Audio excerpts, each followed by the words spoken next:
going to be using the trimming tower that I'm going to demonstrate at this coming Potter's Guild meeting. I'm going to be trimming this using this trimming tower.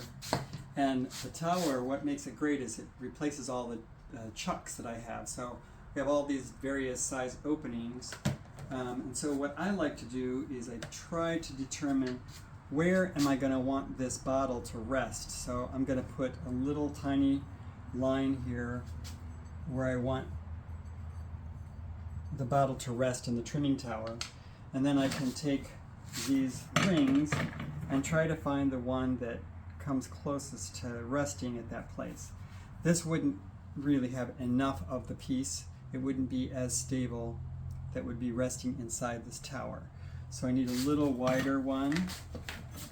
You see I have all these rings here. This one is going to be perfect. You can see how it matches where I've drawn that ring. Now I know that as I turn this piece upside down, it's going to be stable enough to withstand all the trimming that I'm going to be doing. So that being said, I will be back when I'm ready to trim this guy, and I'll show you how that works. Okay, so we're going to talk about the trimming tower. It comes in two different sizes. The originals did not have bat pin hole adapters, but you can request this. And this is what we use to attach them to the wheel head. We've got little keys here that lock them in place. You can see that it holds it in place, it doesn't rock or anything. We are going to be trimming this bottle, and the nice thing about this is that it has these slots in the bottom or inside, and as this is turning around you can see if it's moving back and forth, so that helps you center the piece as well. I have drawn a line on the where I want to support the piece, so that'll also help me center the piece. So what's nice about this is you can see on the side these are marked. So this is 15 centimeters, 16 and 17, and I think the one that worked the best here was the 15.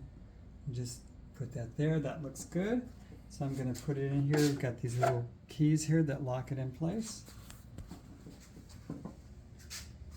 And then I just put it here, and then I'm going to look for that line that I drew and just center that up with the line. That's always a good starting point.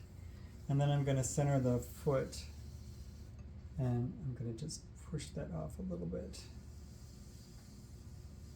Okay, so that's basically all I wanted to show you. I'm going to start trimming, just using my regular trimming tools, and I'll be back once I get a little closer. Okay, so I've turned it over, trimmed the bottom first, and then I've turned it over. I'm just going to clean up the top part, which is really easy to do. And then I'll finish this by applying some slip to the surface and burnish the entire surface so it's nice and tight. And then, when I'm throwing the bottles, oftentimes the top is a little uneven. Rather than trying to use a needle tool, which is a little more difficult, I just use a little poly sponge and I let it go around about 10 times.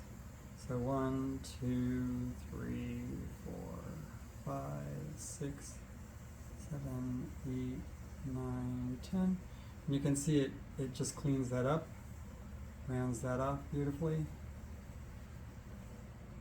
Alright, so if you want to see this whole thing, we have a few more tips and tricks. We're going to also have some chums to show you with this system. Come to the Potter's Guild meeting.